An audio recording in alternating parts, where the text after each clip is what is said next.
Vamos a ir a la carta a los Efesios sin perder más tiempo. Vamos a ir a la carta a los Efesios y voy a hablar un poco sobre este ministerio, esta voluntad, esta revelación, este misterio que nos revela, que Dios le reveló a Pablo, Pablo nos revela a nosotros. Está en la carta de Pablo a los Efesios, capítulo 3. Estamos ya acercándonos al ecuador de la carta. Voy a leer esos versículos. Dice desde el versículo 1, esto es Efesios 3, versículo 1. Por esta causa yo, Pablo, prisionero de Cristo Jesús por vosotros los gentiles, si es que habéis oído de la administración de la gracia de Dios que me fue dada para con vosotros, que por revelación me fue declarado el misterio, como antes lo he escrito brevemente. Leyendo lo cual podéis entender cuál sea mi conocimiento en el misterio de Cristo. Misterio que en otras generaciones no se dio a conocer a los hijos de los hombres, como ahora es revelado a sus santos apóstoles y profetas por el Espíritu. Que los gentiles, y este es el misterio, que los gentiles son coherederos y miembros del mismo cuerpo y copartícipes de la promesa en Cristo Jesús por medio del Evangelio, del cual yo fui hecho ministro por el don de la gracia de Dios que me ha sido dado según la operación de su poder.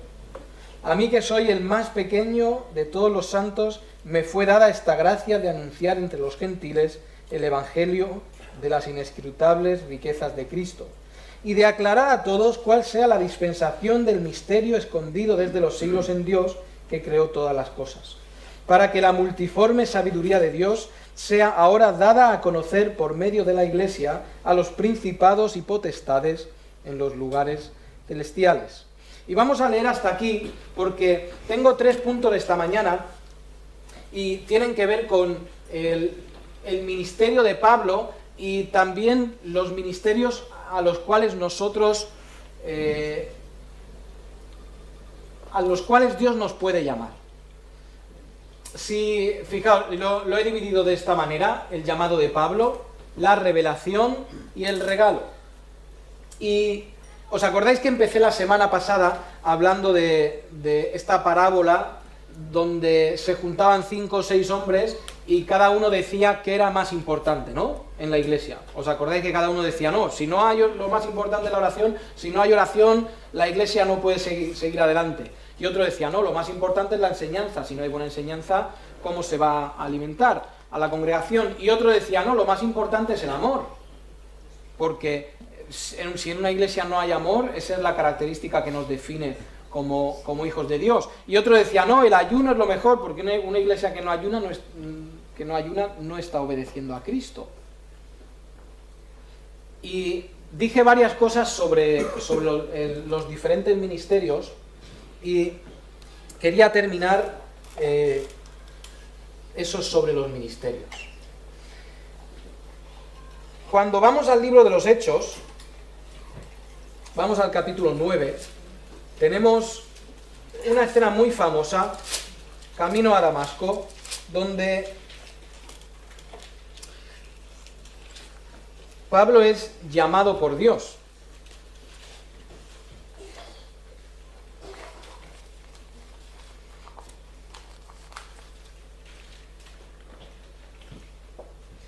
Y conocéis muy bien la historia, la voy a leer yo rápidamente para no tardar mucho. Dice: Saulo, respirando aún amenazas y muerte contra los discípulos del Señor, vino al sumo sacerdote y le pidió cartas para las sinagogas de Damasco, a fin de que si hallase algunos hombres o mujeres de este camino, creyentes, entiéndase, los trajese presos a Jerusalén. Mas yendo por el camino, aconteció que al llegar cerca de Damasco, repentinamente le rodeó un resplandor de luz del cielo, y cayendo en tierra oyó una voz que le decía: Saulo, Saulo, ¿por qué me persigues? Él le dijo: ¿quién eres, Señor? Y él le dijo: yo soy Jesús, a quien tú persigues. Dura cosa te es dar coces contra el aguijón. Él, temblando y temeroso, dijo: Señor, ¿qué quieres que yo haga? Y el Señor le dijo: levántate y entra en la ciudad, y se te dirá lo que debes hacer. Y los hombres que iban con Saulo se pararon atónitos y oyendo a la verdad la voz, mas sin ver a nadie. Entonces Saulo se levantó de tierra y abriendo los ojos no veía a nadie. Así que llevándole por la mano le metieron en Damasco, donde estuvo 3 días sin ver y no comió ni bebió. Había entonces en Damasco un discípulo llamado Ananías, a quien el Señor dijo en visión: Ananías. Y él respondió: heme aquí, Señor. Y el Señor le dijo: levántate y ve a la calle que se llama Derecha y busca en casa de Judas a uno llamado Saulo de Tarso, porque he aquí él ora. Y ha visto en visión a un varón llamado Ananías, que entra y le pone las manos encima para que recobre la vista. Entonces Ananías respondió: Señor, he oído de muchos acerca de este hombre, cuántos males ha hecho a tus santos en Jerusalén, y aún aquí tiene autoridad de los principales sacerdotes para prender a todos los que invocan tu nombre. El Señor le dijo: ve, porque instrumento escogido me es este, para llevar mi nombre en presencia de los gentiles y de reyes y de los hijos de Israel, porque yo le mostraré cuánto le es necesario padecer por mi nombre. Fue entonces Ananías y entró en la casa, y poniendo sobre él las manos, dijo: hermano Saulo, el Señor Jesús, que se te apareció en el camino por donde venías, me ha enviado para que recibas la vista y seas lleno del Espíritu Santo. Y al momento le cayeron de los ojos como escamas, y recibió al instante la vista, y levantándose fue bautizado. Y habiendo tomado alimento, recobró fuerzas, y estuvo Saulo por algunos días con los discípulos que estaban en Damasco. Pablo, cuando Dios le llama, él está haciendo un ministerio.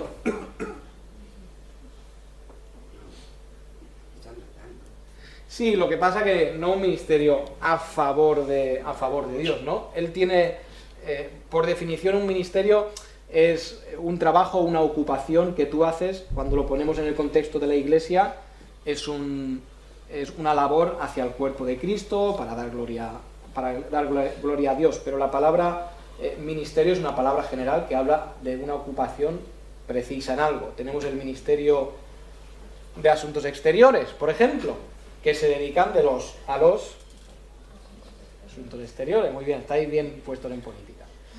Y tenemos diferentes ministerios en el mundo secular.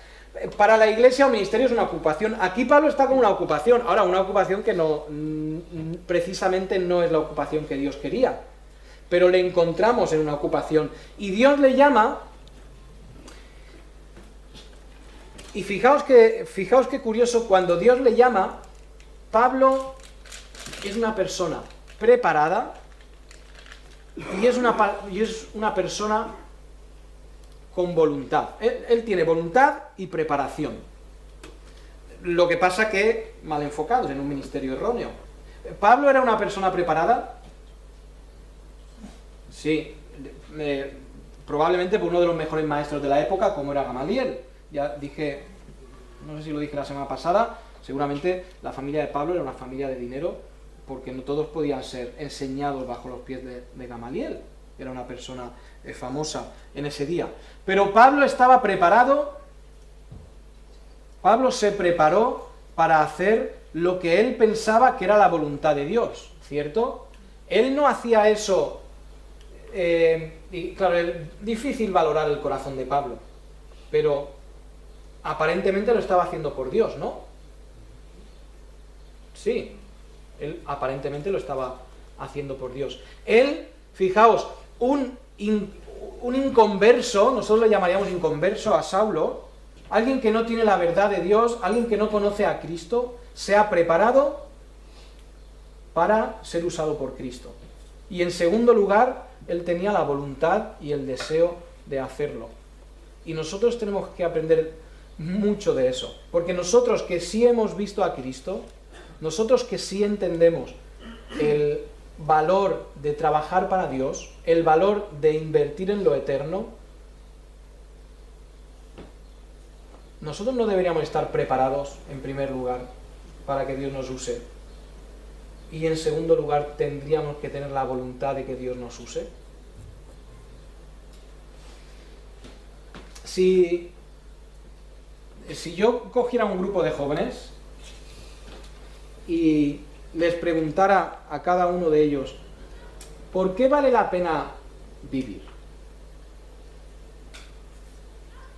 ¿Cuál es la meta más alta que una persona podría tener en la vida?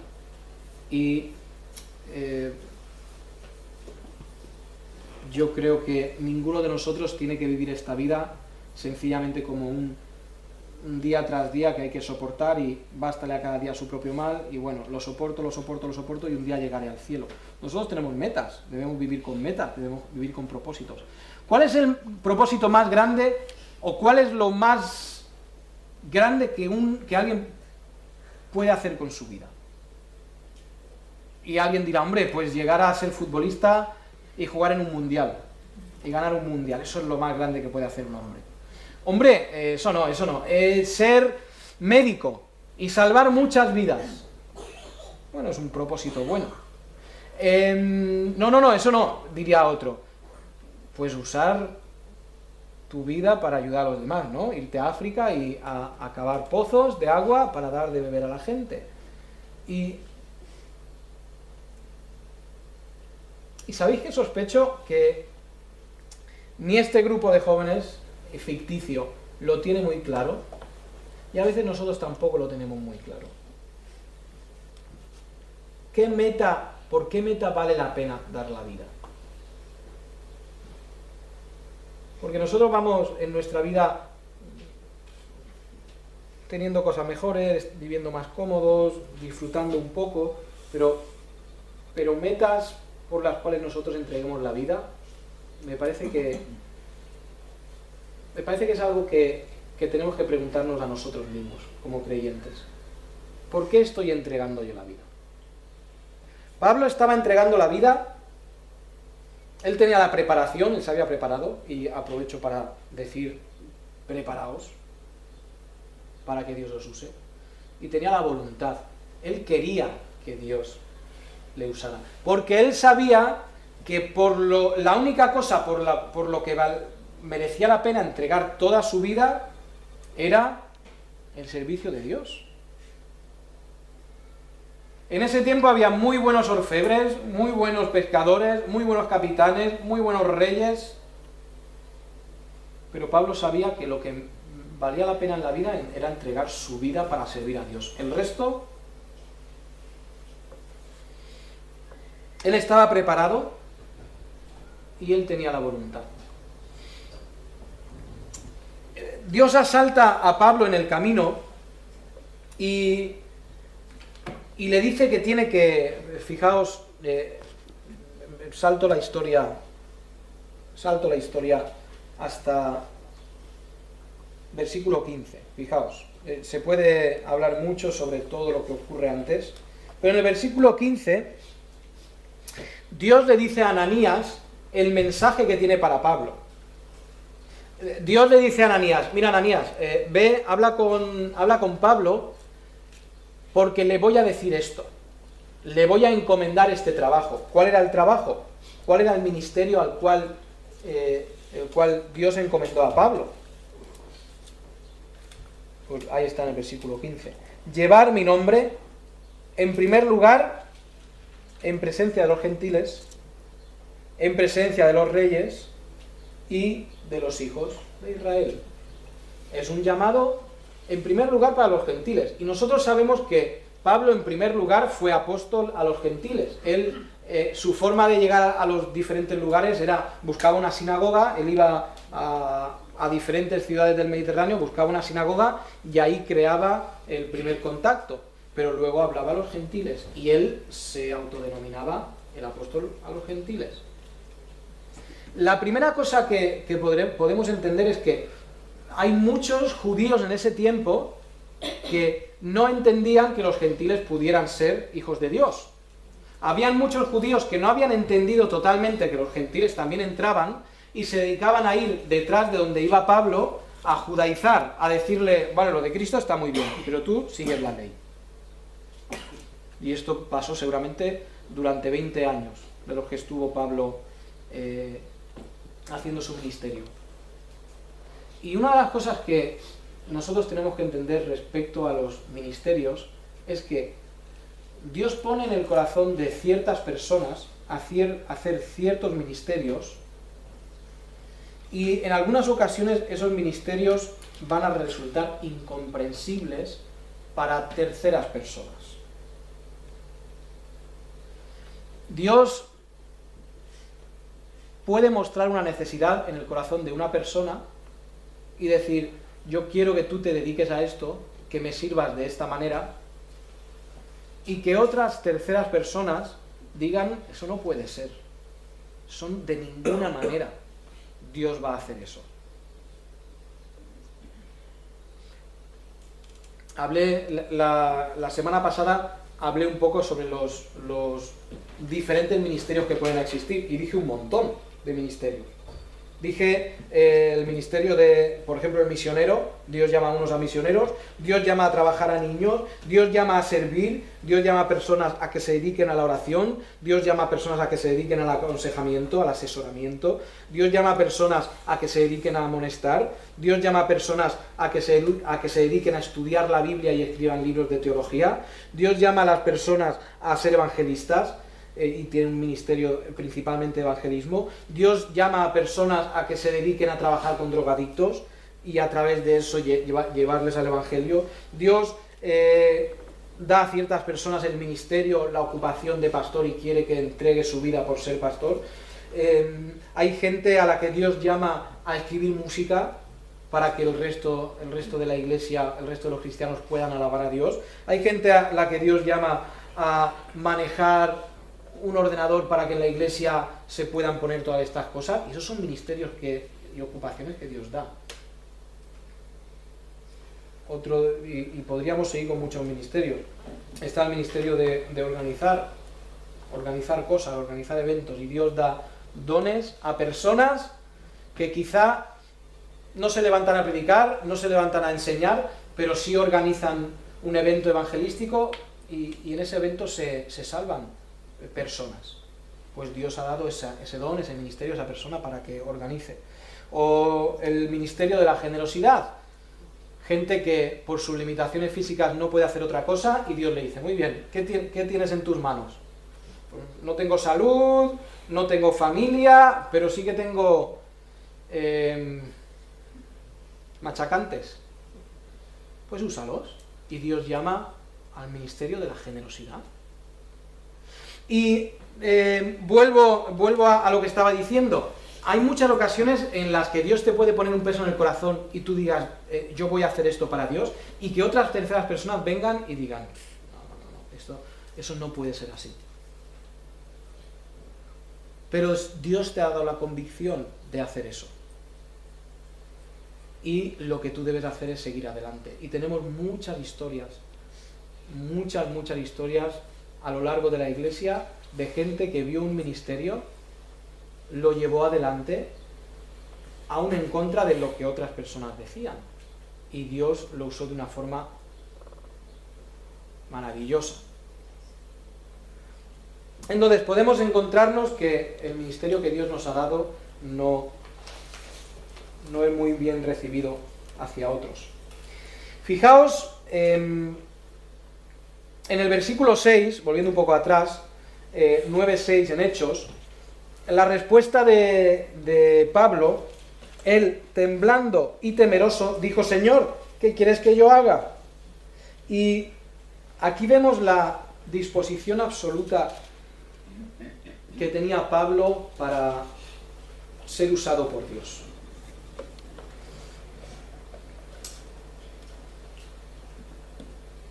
Sabéis que Dios no negocia, lo decía el otro día en el caserío. Dios no se va a sentar en una mesa contigo a negociar los términos en los cuales tú te entregas a Él. Hoy vamos a firmar cualquier clase de contrato y tienes 5 hojas con la letra así, pequeñísima, y te dicen: tú firma, no hay ningún problema, tú firma. Pero con Dios no. Dios no se sienta con ciertos términos. A Dios le gustan los cheques en blanco. A nosotros también. No lo hemos visto nunca. Pero a Dios le gustan los cheques en blanco.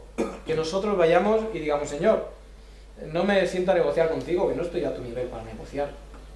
Simplemente lo que hay es lo que ves, y quiero que me uses. Sencillamente. Mándame donde quieras, haz conmigo lo que quieras, sométeme a la presión que quieras, como decía David esta mañana, moldéame como tú quieras, a veces duele, a veces no duele, a veces hay lágrimas, pero Señor, estoy totalmente a tu disposición. Cristo enseñó en Lucas 9:60, vamos a ver, Lucas capítulo 9, versículo 60.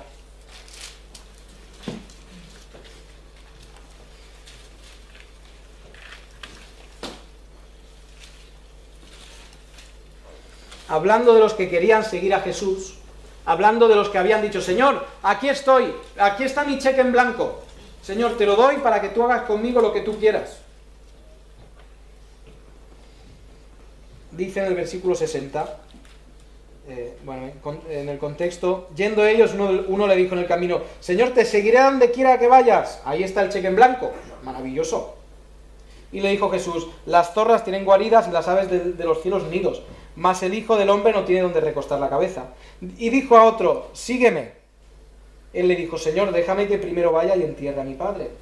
Jesús le dijo, deja que los muertos entierren a sus muertos, y tú ve y anuncia el reino de Dios. Entonces también dijo otro, te seguiré, Señor, pero déjame que me despida primero de lo que está en mi casa.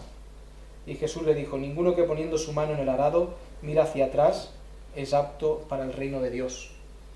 Y aquí le dice tres cosas muy sencillas.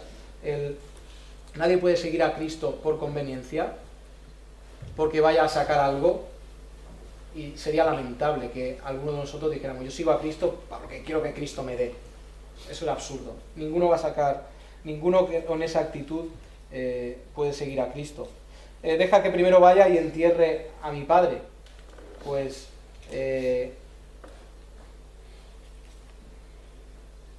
fíjate que, y esto es una cosa, y yo he predicado sobre esto en otras ocasiones, pero la importancia, la preeminencia de qué es primero, qué es segundo, qué excusas tengo, y yo creo que lo entendéis porque se ha predicado de esto antes muchas veces. Y al final el déjame que primero vaya y me despida de lo que están en casa, pues oye, una cosa, el servir a Dios es lo primero, no es lo que haces cuando tienes tiempo y no es lo que haces cuando a ti te viene bien. Pero ahí dice eso, deja que los muertos vayan, que los muertos entierren a sus muertos. Y nosotros tenemos que tener esa disposición absoluta de donde tú me lleves, en el momento que tú quieras y de la forma que tú quieras, Señor. Eso debe ser la forma en que nosotros hacemos el ministerio. Hay una cosa, cuando tú trabajas en una empresa, y por eso es bueno trabajar, porque se aprenden muchas cosas trabajando. Y yo, desde luego, yo lo aprendí esto trabajando, y todo el que trabaja, seguramente el primer día, una de las cosas que aprende es que al jefe no se le cuestiona, ¿cierto? Es una de las cosas que se aprende más prontito trabajando. Al jefe no se le cuestiona, porque el jefe indefectiblemente tiene la razón. La tenga equivocada o la tenga acertada, pero al jefe no se le cuestiona, porque el jefe es el que manda. Y a veces nosotros decimos, Señor, dame este ministerio, que este ministerio es el que quiero, el resto no me interesa. Señor, esto es lo que a mí me gustaría hacer para ti, cualquier otra cosa no. Y al final le estamos diciendo a Dios cómo tiene que trabajar con nosotros. Esto es absurdo, porque Dios es el que tiene la razón. Señor, no me traigas pruebas, tráeme bonanza económica. Señor, un ministerio que no me suponga esforzarme, que a mí lo del esfuerzo no me va bien. Y nuestra disposición absoluta debe ser totalmente lo que Dios quiere hacer con nosotros. Nuestra disposición debe ser a lo que Dios quiera en todo momento, no lo que nosotros queramos. En Hechos hay algo muy interesante en esta historia, y es que Dios hace con Pablo algo que no hace normalmente en la Biblia, a veces sí, no hace normalmente con nosotros, seguro, pero fijaos en Hechos 9, cuando Dios llama a Pablo, venga, lo voy a poner de esta manera. Si tú quieres que alguien haga algo, normalmente no le dices las cosas malas, ¿no? Le dices las cosas buenas, ¿sí? Mira, haz esto porque esto te va a venir bien, y va a ser bueno para ti, y vas a crecer, y vas a aprender, y vas a ser de mucha honra y de mucha gloria, y vas a ser un gran siervo de Dios, y vas a ser usado, y vas a pasar a la historia, y todo eso se lo podía haber dicho Dios a Pablo, ¿cierto? Ahora, ¿qué es lo que le dice Dios a Pablo? Dios, te quiero, Pablo, te quiero para que seas luz a los gentiles, a los reyes, a los hijos de Israel, y hasta ahí Pablo está firmando encantado.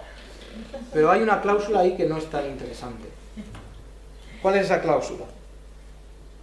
Yo le mostraré cuánto le es necesario padecer por mi nombre. Fijaos que Pablo tiene aquí una ventaja y una desventaja muy grande, y es que él sabe lo que viene.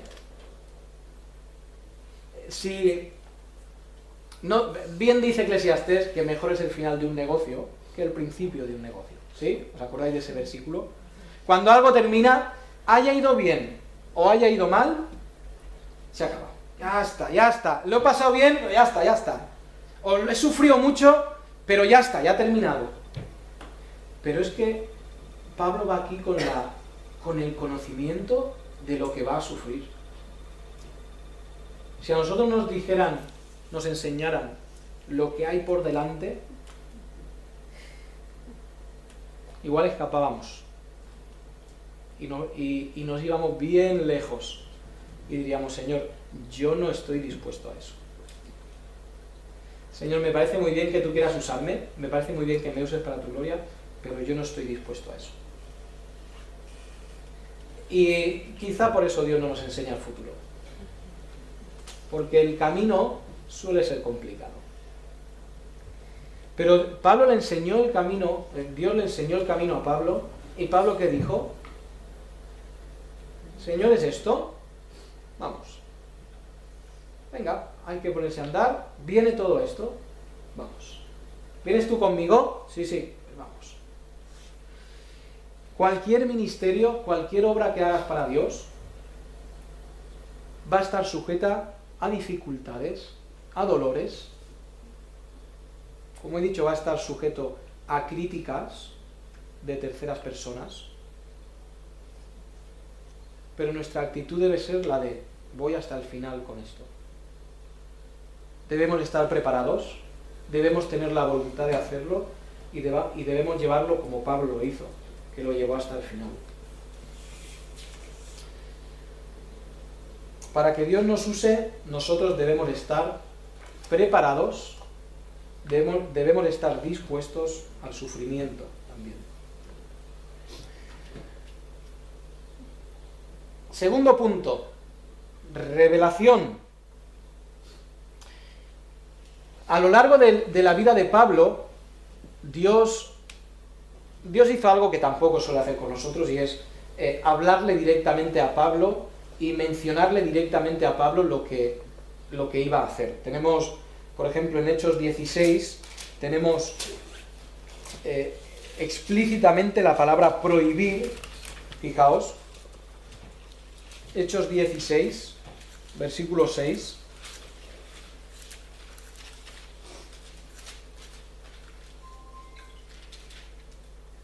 Dice que atravesando Frigia y la provincia de Galacia, les fue prohibido por el Espíritu Santo hablar la palabra en Asia. Les fue prohibido. El Espíritu Santo claramente les dice, aquí no se habla. Ahora, yo no creo que esto sea porque Dios estaba condenando a los asiáticos y no quería que los asiáticos escucharan la palabra, porque bien nos dice la Biblia que Dios no quiere que nadie muera, que todos quieren, que Dios quiere la vida de todos. Seguramente Dios tenía otras personas trabajando en esa zona.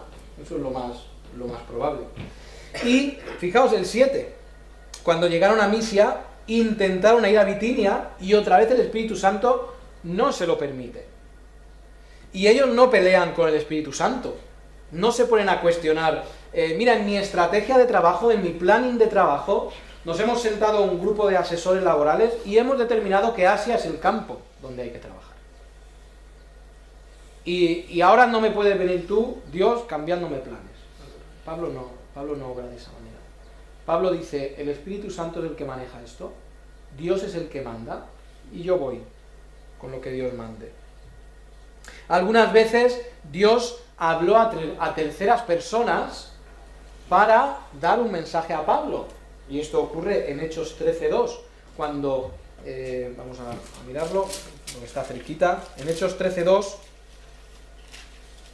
dice que había entonces en la iglesia que estaba en Antioquía profetas y maestros, estaba Bernabé y Simón el que se llamaba Níger, Lucio de Cirene, Manaén el que se había criado junto con Herodes el tetrarca y Saulo. Ministrando estos al Señor y ayunando, dijo el Espíritu Santo, apartadme a Bernabé y a Saulo para la obra a que los he llamado. Entonces, habiendo ayunado y orado, les impusieron las manos y los despidieron.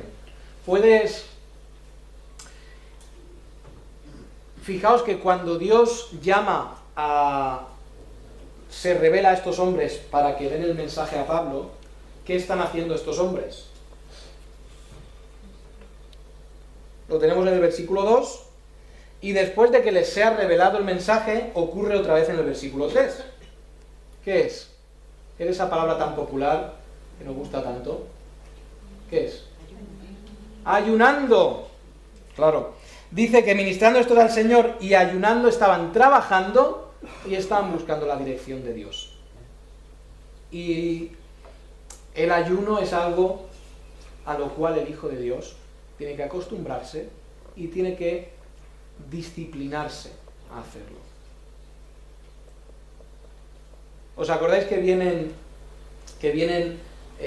a decirle a Cristo, oye Cristo, queríamos comentarte una cosa, y es que, mira, los discípulos de Juan ayunan y los discípulos de los fariseos también ayunan, pero es que los tuyos no ayunan. ¿Y os acordáis que dice Cristo? Cristo dice básicamente, mientras el esposo está en la fiesta, no es el momento de ayunar, es el momento del gozo. Pero llegará el momento en el cual estos, ¿qué? Ayunen y oren. Y yo creo que ayunar no es muy popular, pero ayunar es un mandato bíblico. Y no ayunar para estilizar la silueta, ayunar para buscar a Dios. ¿Sientes que Dios te está llamando a un ministerio? Riega la voluntad de Dios con ayuno, riega la voluntad de Dios con oración. Dios se reveló, y es esta revelación, cuando vamos al libro de los Efesios, es esta revelación que nos dice en el capítulo 3,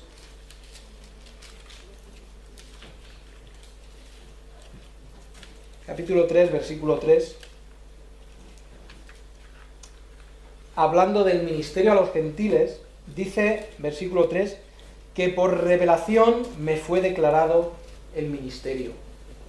Cuando tú estás cerca de Dios, cuando tú estás buscando a Dios, cuando tú estás ayunando para buscar a Dios, es cuando Dios te va a hablar. Es cuando Dios puede poner en tu corazón el sentir de lo que debes hacer. Dios se va a revelar y Dios va a poner en tu corazón lo que tienes que hacer. Y hermano, escucha esto. A nosotros nos gusta mucho lo sencillo y nos encantaría que Dios, con una voz audible, igual que pasó con Pablo, nos dijera, tú vas a hacer esto en tu vida. Y nos encantaría, ¿verdad? Pero es que Dios no lo hace así.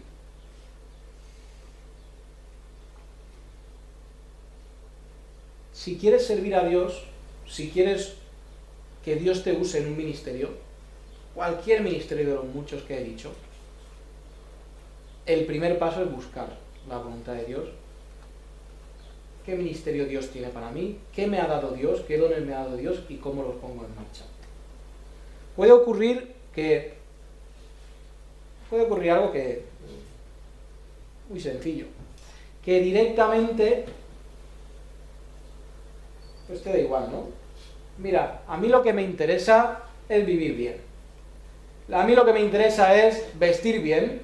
A mí lo que me interesa es andar de comida en comida, andar de celebración en celebración. A mí lo que me importa es pasarlo bien. A mí lo que me importa es tener mi dinero al fin del mes. A mí lo que me importa es poder comprarme los caprichos que yo quiero. A mí lo que me importa es cómo de bien voy a vivir. Así que yo, ministerio, pues ¿para qué voy a ayunar? ¿Para qué voy a buscar a Dios? ¿Para qué voy a orar si a mí lo que me interesa no es eso? Y eso es una tragedia. Cuando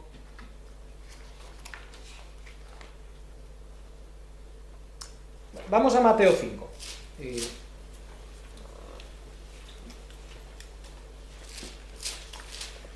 En Mateo 5 tenemos, y es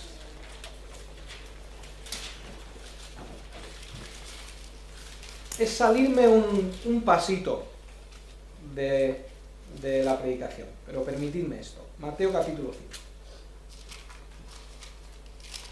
Mateo capítulo 5. En el versículo... Mateo 5, 13. Fijaos el versículo. Vosotros sois la sal de la tierra. Pero si la sal se desvaneciere, ¿con qué será salada? La tierra, está hablando. No sirve más para nada, sino para ser echada fuera y hollada por los hombres. Atento a esto.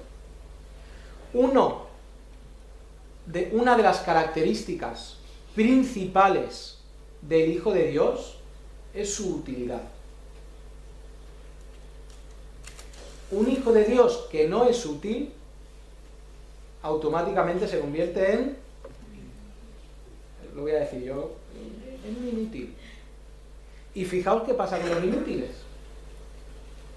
Los inútiles son puestos en un ladito y bueno, ya veremos qué pasa con ellos. No. ¿Qué pasa con los inútiles? No sirven para nada. No dice que no sirven para nada. ¿Qué dice? No sirven para nada, sino, mira, aquí nos va a dar la utilidad del que es inútil. Fijaos qué curioso, ¿no? La utilidad del que es inútil, ¿qué es? Ser echado fuera y hollada por los hombres. El que no es útil a Dios, y esto es lo que está diciendo aquí, hermano, y esto suena un poco duro, pero el que no es útil a Dios, no es hijo de Dios. Voy a repetir esto. El que no es útil a Dios, no es hijo de Dios. Porque la característica de nosotros, que somos la sal de la tierra, es ser útiles. Si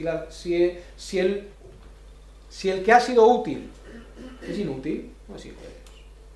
De ninguna manera, no puede ser.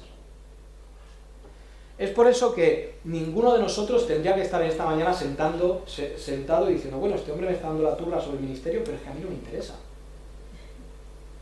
Porque todos deberíamos estar diciendo, Señor, un ministerio, dame una ocupación. ¿Dónde hay una ocupación? Porque yo quiero hacerla, porque yo quiero ser útil a Dios. Porque yo quiero que Dios me vea y me diga un día, siervo,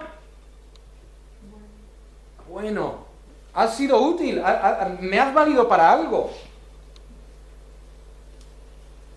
Tercer punto. El ministerio es un don. Fijaos, 2 Corintios, capítulo 11. 2 Corintios, capítulo 11.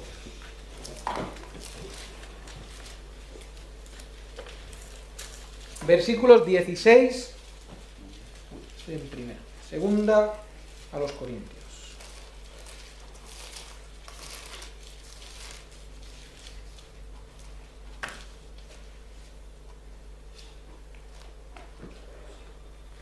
Segunda a los Corintios 11, 16 al 25, fijaos como dice, otra vez digo, que nadie me tenga por loco o de otra manera recibidme como a loco, para que yo también me gloríe un poco. Lo que hablo no lo hablo según el Señor, sino como en locura, con esta confianza de gloriarme. Puesto que muchos se glorían según la carne, también yo me gloriaré. Porque de buena gana toleráis a los necios siendo vosotros cuerdos. Pues toleráis si alguno os esclaviza, si alguno os devora, si alguno toma lo vuestro, si alguno os enaltece, si alguno os da bofetadas. Para vergüenza mía lo digo, para eso fuimos demasiado débiles. Y estos versículos son preciosos. Hay que entenderlos en su contexto, no es el momento, pero lo que está diciendo ahí es muy bonito. Fijaos, pero en lo que otro tenga osadía, hablo con locura, también yo tengo osadía. ¿Son hebreos? Yo también. ¿Son israelitas? Yo también. ¿Son descendientes de Abraham? También yo. ¿Son ministros de Cristo? Como si estuviera loco hablo. Yo más. En trabajos más abundantes, en azotes sin números, en cárceles más, en peligros de muerte muchas veces. De los judíos 5 veces he recibido 40 azotes menos 1. 3 veces he sido azotado con varas, 1 vez apedreado, 3 veces he padecido naufragio. 1 noche y un día he estado como náufrago en alta mar, en caminos muchas veces, en peligros de ríos, peligros de ladrones, peligros de mi nación, peligros de los gentiles, peligros en la ciudad, peligros en el desierto, peligros en el mar, peligros entre falsos hermanos, en trabajo y fatiga, en desvelos, en hambre, en sed, en ayunos, en frío, en desnudez. Y además de otras cosas, lo que sobre mí se agolpa cada día, la preocupación, esto ya es la gota que colma el vaso, la preocupación por las iglesias. ¿Quién enferma y yo no enfermo? ¿Quién se le hace tropezar y yo no me indigno? Si es necesario gloriarse, me gloriaré en Dios, que es de mi debilidad. Vaya. Si es necesario gloriarse, me gloriaré en lo que es de mi debilidad. Me quedo sin saliva ya.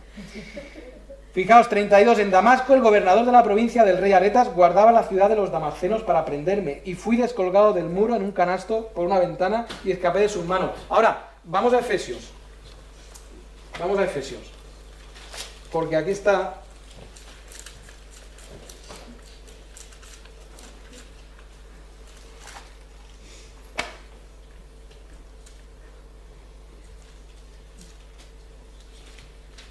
Fijaos versículo 7. No os olvidéis, acabamos de leer en 2 Corintios donde Pablo dice lo que había sido su ministerio, ¿sí? Fijaos, versículo 7. Del cual, está hablando de este ministerio a los gentiles, del cual yo fui hecho ministro por el don de la gracia de Dios. Repito, fui hecho ministro por el don de la gracia de Dios. ¿Sabéis qué está diciendo aquí Pablo? ¿Qué es un don? Oye, si tienes esos regalos para mí, te los puedes guardar. Lo que está diciendo Pablo es el ministerio en el cual yo he sufrido, en el cual me han apedreado, me han apaleado, hambre, sed, frío, la carga mental de toda la preocupación de las iglesias por encima de mí.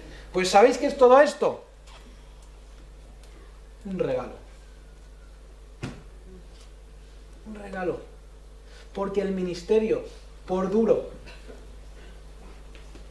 por llantos, por dificultades, siempre es un regalo. Y nosotros lo tenemos que entender como un regalo. Pablo lo decía de su ministerio. Nosotros, los que Dios nos ha dado un ministerio, ni de lejos, ni de lejísimos, hemos experimentado lo que pasó Pablo. ¿Cómo no vamos a decir nosotros que es un regalo de Dios el ministerio? ¿Cómo no vamos a vernos nosotros honrados por Dios porque nos ha dado una ocupación para edificar su reino? Vuelvo a decir, la ocupación puede ser grande, puede ser pequeña, puede ser de 1000 formas diferentes, pero ¿estás ocupado? ¿Estás sirviendo a Dios? Hemos leído en el versículo del mes, el que siembra para la carne, ¿qué segará? Corrupción. El que siembra para el espíritu. Y todo este reino de Dios es espiritual. El que obra, el que siembra, el que trabaja para lo espiritual, recibirá vida eterna. No puede ser de otra manera. Vamos a orar. Eterno Dios, nuestro Padre, nos sentimos tremendamente honrados de poder servirte de una forma más pequeña, de una forma más grande, más visible, menos visible. aún con lágrimas, aún con dolores, aún con desvelos, Señor, es todo un regalo lo que has puesto en nuestra mano, esa oportunidad de servirte. Señor, haznos dignos, y ruego porque cada hermano aquí esta mañana, ponle en su corazón para qué quieres usarle, ponle en su corazón para qué puede ser útil. Señor, yo no conozco los dones de todos, pero Señor, tú sí, y ruego que cada uno de nosotros clame y pida y ayune y te busque para pedirte que le uses para tu gloria. Gracias por todo esto, en el nombre de Cristo. Amén.